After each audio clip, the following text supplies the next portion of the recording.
Damir, assalomu alaykum. Assalomu alaykum Abdulaziz aka.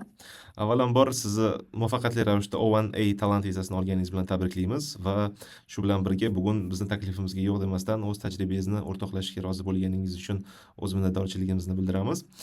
Xo'p, demak, bevosita savollarga o'tadigan bo'lsak, marhamat, o'zingizni tanishtirsangiz, qaysi sohada o'qigansiz, qaysi sohada hozirda ishlab kelmoqdasiz va umuman O1A talant vizasi uchun aynan sizni qanday yutuqlaringiz aynan ushbu vizani olishda sizga yordam berdi? Ismim familiyam Ahrorov Damir, Samarqand viloyati Pastdarg'om tumanida tug'ilganman. Yoshim 23 da.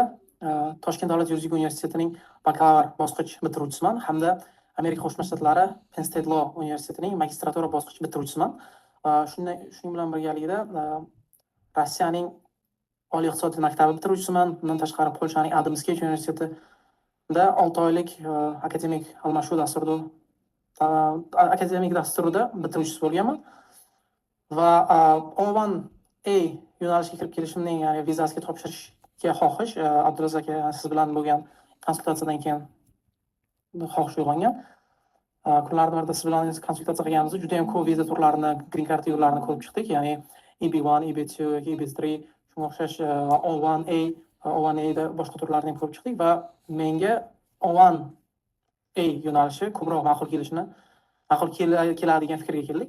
Ya'ni xuddi O1 da 8 ta kriteriya bo'ladigan bo'lsa, meni erishgan yutuqlarim va muvaffaqiyatlarim 5-6 tasini yopar ekan va shuning uchun bizda O1 da olishga juda ham katta imkoniyat borligini sezdik va harakatga kirishdik. O'zbekiston Respublikasida bir qancha telekanallarga intervyu berganman, ya'ni O'zbekiston 24, yoshlar telekanali, My5, Renaissance va undan tashqari juda ham yana boshqa ko'p telekanallar. Undan tashqari esa yana Toshkent davlat yuridik universitetining ommabop yurisprudensiya jurnaliga o'zimning maqolalarimni nashriyot qilganman va ko'plab Yevropa davlatlari, Amerika va boshqa davlatlarning top universitetlarining jurnallariga o'z maqolalarimni muvaffaqiyatli nashr qilganman va undan tashqari esa 2024-yil O'zbekiston Respublikasi Adliya vazirligida O'zbekiston Respublikasi prezidentining hujjatlarini ijrosini nazorat qilish bo'limida amaliyot o'taganman va bu meni yiqqan o'z tajribalarim O1ga juda ham bir mos kelishini Abdulaziz aka bilan gaplashib shu qarorga keldik va petitsiya yozish va hujjatlarni yig'ishga hammada har xil, lekin menda o'rtacha 5 oy vaqt ketdi, chunki men har bitta o'sha menga to'g'ri kelgan 6 ta kriteriyani har bittasini to'liq yopishga harakat qildim. Masalan, maqolalar bo'ladigan bo'lsa, har bitta maqolalarimda ssilkasi, snoskasi, manbalari, qayerda nechinchi yilda bo'lingan va sertifikatlari va O'zbekistonda o'sha Toshkent davlat yuridik universiteti ustozlari tomonidan berilgan qanaqadir recommendation letterlar va Polsha davlatidan olgan recommendation letterlarim va Pensilvaniya shtatida magistratura bosqichida o'qigan vaqtimda ko'plab ustozlarimizdan recommendation letter so'radik. Ularga ham o'z vaqtida juda ham ko'p vaqt ketdi, ya'ni o'rtacha 2 hafta yoki 1 oy o'rtaligicha vaqt ketdi. Lekin o'ylaymanki, agar yaxshiroq harakat qilib boshidan agar hamma narsaga yengil qaramasdan juda jiddiy qaraydigan bo'lsa, 3 oy 4 oyda ichida bemalol O1ga hujjatlarini tayyorlasa bo'ladi deb o'ylayman. Lekin bu asosan kandidatni o'zini yiqqan hujjatlari va erishgan yutuqlariga ham bog'liq. Albatta, fikrlaringiz uchun katta rahmat, Damir. Mana O1 vizasi sizni holatingizda muvaffaqiyatli ravishda tasdiqlandi va bu mana sizni holatingizda 3 yilga berildi. Va keyinchalik bu vizani siz 1 yildan cho'zib yurishingiz mumkin, cheklanmagan tarzda.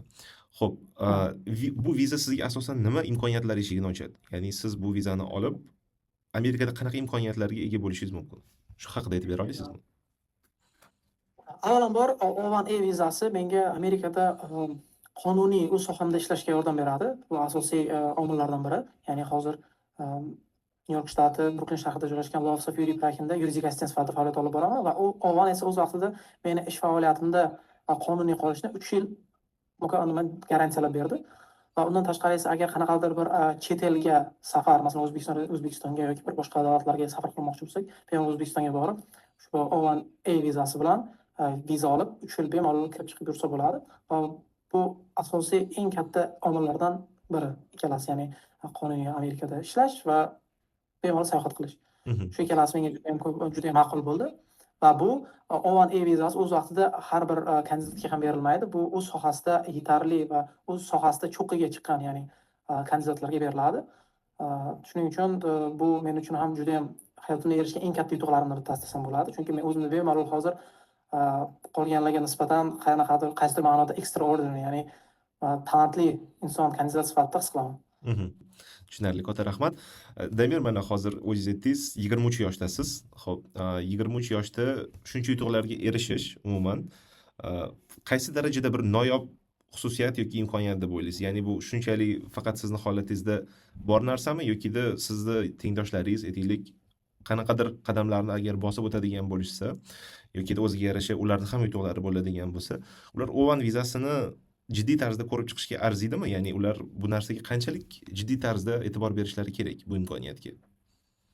Albatta, O1A vizasini olishga har bitta inson, har bitta kandidat harakat qilib ko'rsa bo'ladi va o'ylaymanki, agar hayotda sizlar o'qish davrida qaysidir yutuqlarga erishgan bo'lsa, albatta Abdulaziz aka, siz bilan birinchi konsultatsiya qilishni so'raymiz, chunki ba'zi vaqtlarda hamma erishgan yutuqlari, ba'zi kandidatlar o'ylashadi, hamma erishgan yutuqlarim O1ga to'g'ri keladi deb o'ylashadi, lekin O1da o'z kriteriylari bor va har bitta 8 ta kriteriyadan erishgan yutuqlaringiz kamida 3 tasiga to'g'ri kelishi kerak. Kandidatlar agar O1A vizasiga harakat qilmoqchi bo'lsa, agar shiddat bilan, agar o'z vaqtida mas'uliyat bilan ishga kirishadigan bo'lsa, albatta O1A vizasini qo'lga kiritsa bo'ladi. Faqatgina bu narsani yengil qaramaslik kerak va muntazam ravishda har bitta hujjatlar bilan ishlash kerak, hujjatlarni o'z vaqtida yig'ish kerak va ustozlardan, professorlardan olish kerak va har bitta hujjatlarga qo'l qo'ydirish yoki bo'lmasa professorlardan hujjat olishdan oldin birinchi albatta o'z advokatingiz bilan maslahatlashishingiz kerak, chunki masalan O'zbekiston Respublikasida bor talablar va O1ga to'g'ri keladigan talablar ba'zi hujjatlarga to'g'ri kelmasligi mumkin. Shuning uchun men har doim birinchi bo'lib advokat bilan maslahatlashishni so'ragan bo'lardim. Undan tashqari esa agar o'z yutuqlarini yig'adigan bo'lsa, ya'ni petitsiya qilib yozmoqchi bo'lsa, O1A vizasi juda ham ko'p kandidatlarga hozirgi kunda to'g'ri keladi deb o'ylayman va eng ma'qul, eng samarali viza turlaridan biri deb o'ylayman. Katta rahmat Damir. Mana hozir O1A ni afzalliklari va umuman jarayon haqida aytib o'tdingiz. Lekin ko'pchilikni qiziqtiradigan narsa, ya'ni ushbu vizani qanaqadir bir qiyin taraflari bormi deb so'rashadi har doim. Ya'ni siz o'zingiz duch kelgan bevosita agar qanaqadir qiyinchiliklar bo'lsa, aynan shu vizaga topshirish jarayonida, ular haqida ham o'rtoqlasha olasizmi, iltimos? O1 vizasiga tayyorgarligida qiyinchiliklarga duch kelish bu kandidatni o'zini erishgan yutuqlariga bog'liq deb o'ylayman. Chunki agar masalan kandidat kerakli yutuqlarga erishgan bu, masalan o'zi faqatgina oxirgi 6 oy ichida yoki oxirgi 1 yil ichida emas va o'qishga kirganida masalan oxirgi 4-5 yil ichida muntazam ravishda o'zini ustida ishlab kelib, o'zini karyerasini ustida ishlab kelgan bo'lsa, bu O1A vizasi uchun juda ham katta qiyinchilik tug'dirmaydi deb o'ylayman. Asosiy qiyinchilik shu faqat petitsiya yozishda va hujjatlarni bitta joyga yig'ishda, ularni masalan televideniyalardan transkriptlarni olishda bo'lsa kerak deb o'ylayman. Menda eng qiynalgan taraflarimdan biri bu o'sha televideniyalarga bergan intervyularimdan lavhalarni izlab topish va O'zbekiston Respublikasidan, o'sha universitetimdan ba'zi arxivdan hujjatlarimni olish va har bitta chop qilgan maqolamni ssilkalarini to'g'ri saytlardan topish. Bu narsa juda ham o'z vaqtida juda ham ko'p vaqt talab qiladi va bu narsaga muntazamlik bilan kirish kerak. Shuning uchun o'ylaymanki, agar kandidat o'zini ustida oxirgi 4-5 yil ichida o'zini ustida yaxshi ishlab kelgan bo'lsa, bu O1A vizasi uchun juda ham katta qiyinchilik tug'dirmaydi deb o'ylayman. Lekin agar yutuqlari oxirgi 1 yil yoki 6 oy ichida bo'ladigan bo'lsa ham, bunda ham o'z navbatida O1A vizasiga отказ beradigan narsa yo'q. Ya'ni bu narsani asosan advokat bilan to'g'ri yo'nalish bilan to'g'ri petitsiya yozish kerak bo'ldi. Damir, O1 olishga viza olishga ehtimol juda ham katta bo'ladi. Tushunarli, katta rahmat. Mana hozir O1 vizasi sizning qo'lingizda bor va lekin ko'pchilik so'raydi, O1A bu green kartami deb.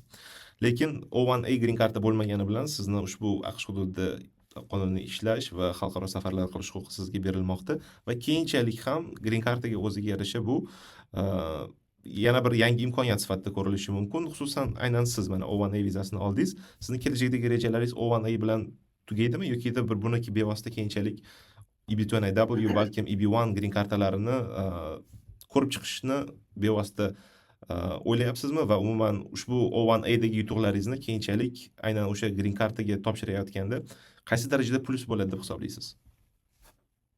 O1A vizasi albatta aytib o'tganingizdek bu green karta emas, ya'ni ko'plar haqiqatan ham ko'p kandidatlar noto'g'ri tushunishadi. Lekin O1A vizasi asosan Amerikada o'sha aytib o'tganingizdek qonuniy ishlash bilan safar qilishga xuddi green karta beradigan yo'llardan birini beradi. Lekin O1A vizasiga ega bo'lgan kandidatlar ertaga green kartaga topshirmoqchi bo'lsa, ya'ni EB1 yoki EB2 NYW, ya'ni hozirda o'z sohasida bu ham katta yutuqlarga erishgan kandidatlar uchun beriladi. Agar bu soha shu o'zini sohasi orqali O1 orqali green kartaga topshirmoqchi bo'lsa, bu o'z navbatida EB1, EB2 yoki EB2 NYW'larga juda ham katta yordam qiladi deb o'ylayman. Chunki siz o'zi USCISga, ya'ni Amerika Qo'shma Shtatlariga siz qolgan kandidatlardan ajralib turadigan kandidat ekanligingizni yana bir bor isbotlashingiz shart emas. O'zi siz ya'ni O1 vizasi siz uchun gapiradi. Shu holatda men o'ylayman, agar qaysidir inson Amerika Qo'shma Shtatlarida butun umr faoliyat, ya'ni qaysidir muddatda faoliyatini yuritmoqchi bo'lsa, albatta O1A vizasi bilan boshlashda maslahat bergan bo'lardim. Chunki bu narsa ertaga kelajakda green kartam yoki boshqa ishlarda boshqa ishga kirishgan boshqa joylarda ham bemalol juda ham yaxshi yordam beradi. Ya'ni O1A vizasi bilan bitta employer bilan, ya'ni bitta ish beruvchi bilan bog'lanib qolmaysiz. Ya'ni agar xohlasangiz boshqa ishga ham bemalol boshqa ish beruvchi bilan ham ishlasangiz bo'ladi.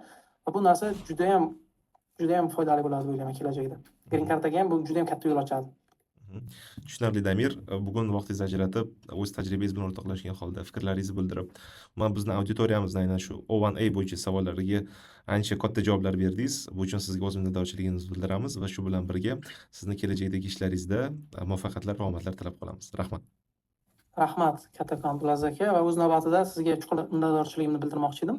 Chunki qaysi O1 yoki boshqa green card yo'nalishlariga kandidatlar o'z hujjatlarini topshirmoqchi bo'lsa, birinchi o'rinda advokat tanlashda adashmaslik kerak. Masalan, sizga ba'zi vaqtlarda kechasi soat 11-12 da yozgan taqdirimda ham vaqtida javob berdingiz. Bu narsa kandidat uchun juda ham muhim. Shuning uchun hammaga maslahat berib qolardim. Advokat tanlashda adashmanglar va har bitta petitsiya, har bitta viza yo'nalishiga mas'uliyat bilan yondashinglar. Hammaga omad. Rahmat. Rahmat Damir.